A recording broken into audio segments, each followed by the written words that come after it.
Salam müəllimlər, bugünkü mövzumuz fasilitator müəllimdir. Deməli, fasilitator müəllim nədir? Fasilitator müəllim düzgün yol göstərəndir. Yəni müəllimin funksiyaları, yəni müəllimin funksiyası nədir? Gəlin baxaq. Burada müəllim şagirdin təfəkkürünü formalaşdırmağa xidmət edən əsas şəxslərdən biridir. Yəni şagirdlər millətin, dövlətin gələcəyi insan deməli kapitalıdır. Ona görə də müəllim yeni yanaşmaları, tələbləri nəzərə alaraq şagirdlərdə qloballaşan dünyanın tələblərinə uyğun şəkildə yetişdirməlidir. Yəni gördüyümüz kimi qloballaşan dünya təhsildə nə qədər dəyişikliklər baş verir. Yəni o dəyişikliklərə uyğun şagirdlərə bilik və bacarıqlar çatdırılmalıdır. Fasilitator kimdir? Fasilitator prosesi idarə edən şəxsdir, yəni müəllimdir. Fasilitator qərar vermir, lakin səmərəli qərar verməyə, təhlil və qiymətləndirmə aparmağa kömək edir. Müasir təhsildə də müəllimin yanaşması fasilitatorluqdur. Yəni informasiyanı hazır şəkildə vermir, lakin şagirdləri öyrənməyə sövq edir. Yəni informasiyanı hazır şəkildə vermir müəllim. Onlara deməli öyrənməyin yollarını öyrədir. Sonra metakognitiv bilik və bacarıqlar formalaşdırır, problemi səmərəli həll etməyə yönəldir.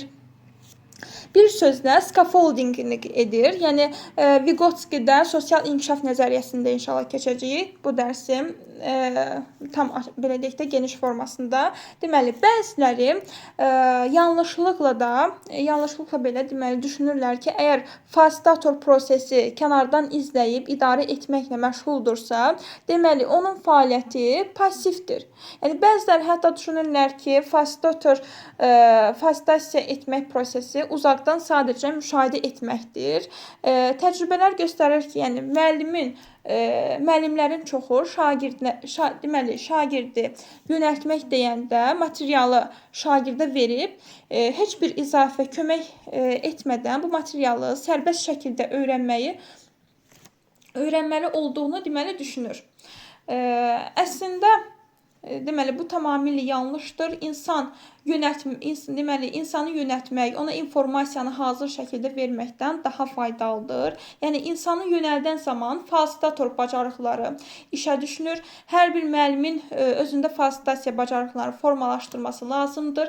Yəni fasilitator müəllim şagirdləri necə və hara yönəldəcəyini yaxşı bilir. Yəni istifadə etmək üçün verdiyi material və resurslar özü yaxından deməli tanış olur. Fasilitator müəllim səmərəli təlim mühiti yaradır. Şagirdlərin deməli emosional, intellektual, fiziki və psixoloji inkişafını təmin edir. Həmçinin deməli şagirdlərin potensialını müəyyənləşdirir. Yəni bu sahədə şagirdlər inkişaf etmək üçün səmərəli metod və üsullardan tətbiq edilir. Fasilitator müəllimin rolu nədir? Fasilitator müəllim bələdçi rolunda iştirak edir, məlumat təmin edir, tədqiqatçı müəllimdir. Gəlin baxaq birinci, deməli bələdçi müəllim rolu. Bələdçi müəllim rolu müəllimlər nə deməkdir? Yəni müəllim şagird münasibətində müəllim şagird deməli intizamla yönəltməli, onların potensialını müəyyənləşdirməyi bacarmalıdır, inkişaf etdirməlidir.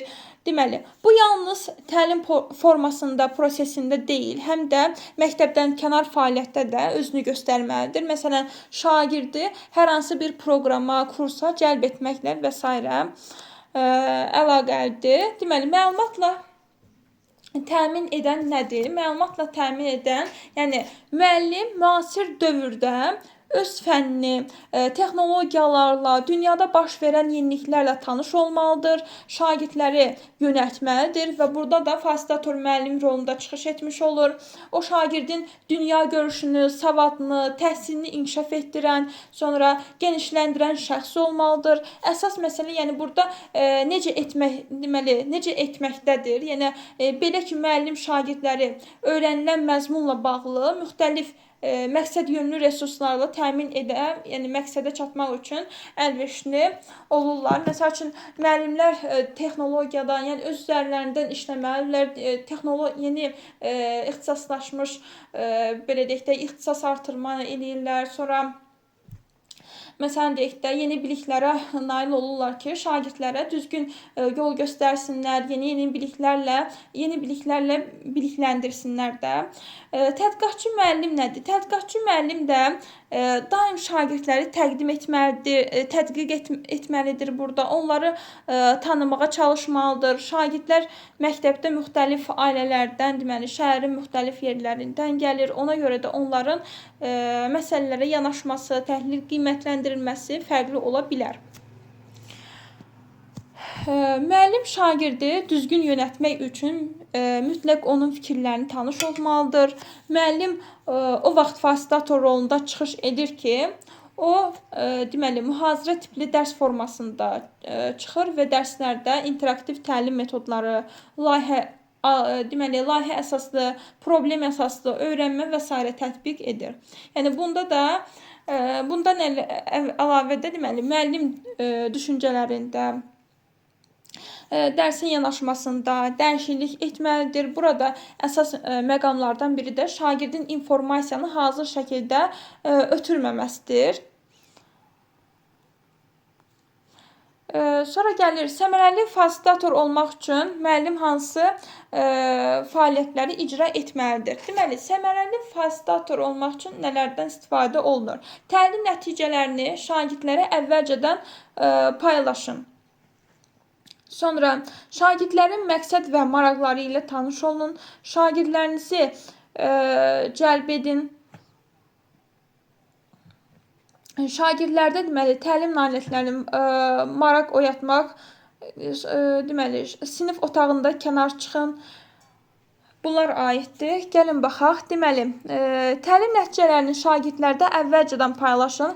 Yəni burada təlim nəticələrinin əvvəlcədən elan edilməsi şagirdin dərsə cəlb olunmasını təmin edir və onların deməli fəaliyyətini məqsədyönlü edir. Şagirdlərə elan etdikdən sonra onların bu məqsədləri deməli anladığını yoxlamaq lazımdır. Deməli nə oldu? Təlim nəticələri şagirdlərə əvvəlcədən müəllim paylamalıdır və burada nə olur? Səmərəli fasilitator rolunda çıxış etmiş olur. Təlim nəticələrinin əvvəlcədən elan edilməsi şagirdlərdə dərsə cəlb olunmasını təmin edir. Yəni onların fəaliyyəti məqsəd yönlü edir. Şagirdlərə elan etdikdən sonra da onların bu məqsədləri anladığını yoxlamaq lazımdır. Yəni məqsədlərini anladığını yoxlamaq da, yəni onları belə deyək də dərsə keçir və sonda da sual-cavab edir ki, yəni anlama oldu mu? Şagirdlərin məqsəd və maraqları ilə tanış olun. Şagirdlərin məqsəd və maraqları ilə tanış olmaq üçün onlara söhbət etmək, müxtəlif anket sorğu keçirmək olar. Şagirdi yaxından tanımaq üçün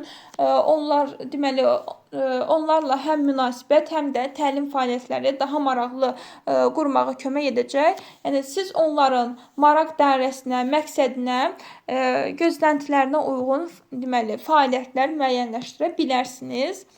Üçüncü də gəlirdi, şagirdlərinizi deməli cəlb edin. Bu zaman deməli təlim proqramının nəticələri, tələbləri əvvəlcədən müəyyənləşdirilmiş olduğundan şagirdlər deməli bu məsələləri qəbul etmək məcburiyyətində olurlar.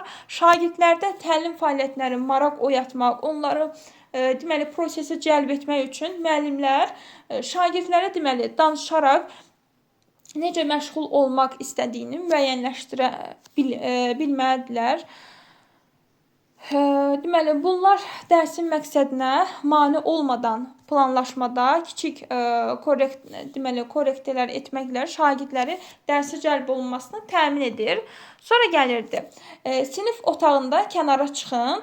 Sinif otağından kənara çıxın nədir? Yəni, adətən şagirdlər dərsdə öyrəndiklərini ancaq imtahanda keçmək və ya müəllim dediyi üçün yerinə yetirdiklərini düşünürlər. Əgər bizim öyrətməmiz buna yönəlibsə, yəni bu çox təəssüf edici haldır. Yəni sinifdə keçirilən mövzunun həyatla əlaqələndirilməsi şagirdlər üçün öyrəndiklərini aktuallaşdırır. Yəni onları daha çox motive edir. Şagirdi deməli öyrəndikləri harada tətbiq edə biləcəyini aydın şəkildə görəndə öyrənmə və tətbiq məqsədyönlü olur. Sonra fasilitator müəllimin özündə formalaşdırdığı bacarıqlar. Özündə formalaşdığı bacarıqlar nələrdir? Müşahidə etmək bacarığıdır. Müəllim düzgün müşahidə etmə bacarığı olmalıdır, dinləmə bacarığıdır, məqamında düzgün müdaxilə etməkdir, planlama və hazırlıqdır. Gəlin baxaq, müşahidə etmək bacarığı nədir? Şagirdlərin deməli sual-cavab prosesində iştirakını, davranışlarını, bir-biri ilə münasibətini daima müşahidə edir. Yalnız nəticəyə deyil, prosesə, deməli, prosesə də diqqət yetirir burada. Nə elədiklərindən başqa, necə elədiklərinə də fikir verir. Deməli, nə oldu müəllimlər? Müşahidə etmək bacarığında şagirdlərin sual-cavab prosesində iştirakını, davranışlarını, bir-biri ilə münasibətini daima burada deməli nə olur? Müşahidə edir müəllim. Yalnız nəticə deyil, yəni prosesə də diqqət yetirilir də. Yəni nə elədiklərindən başqa necə deməli elədiklərinə də fikir verilir. Dinləmə bacarığının olması.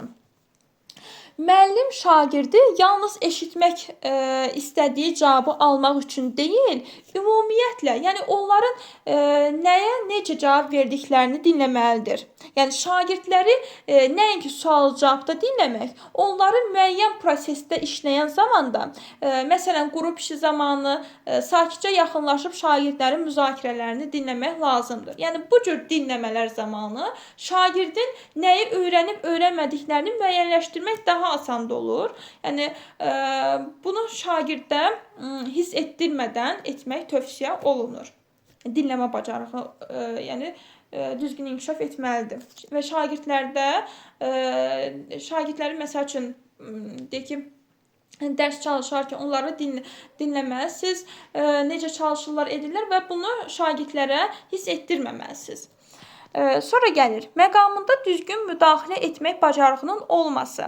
Məqamında düzgün müdaxilə etmək nədir müəllimlər? Yəni, şagirdlərin fəaliyyətini düzgün yönəltmək və idarə etmək məqsədi ilə müəllim lazımi məqamda prosesi müdaxilə etməlidir. Yəni, lazımi məqamda. Sonradan müdaxilə və ya şagird fəaliyyətinə verilən gecikmiş rəy effektiv olmur. Yəni, ona görə rəylərin düzəlişlərin vaxtında verilməsi lazımdır. Müdaxilə zamanı şagirdi düzgün yönəltmək üçün ona düşünməyə sövq edən suallar verilməsi daha məqsədyönlü hesab edilir. Yəni anındaca belə deyək də, hardasa bir səhv etdikdə rəy verilməlidir. Deyək ki, məsəl üçün anındaca konstruktiv rəyin verilməsi.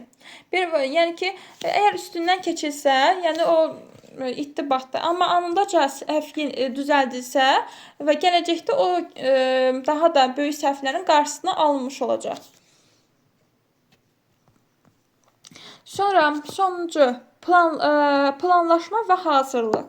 Planlaşma hazırlıq nədir? Müəllimlər, deməli, fasilitasiyanı səmərəli aparmaq üçün əvvəlcədən hazırlaşmaq lazımdır. Belə ki, əvvəlcədən planlaşdırma təlim zamanı prosesin axıcılığı təmin edir, sistemlilik yaradır, tədrisin düzgün idarə edilməsi üçün ön baxış formalaşır. Bu da nəyə aid olmuş oldu?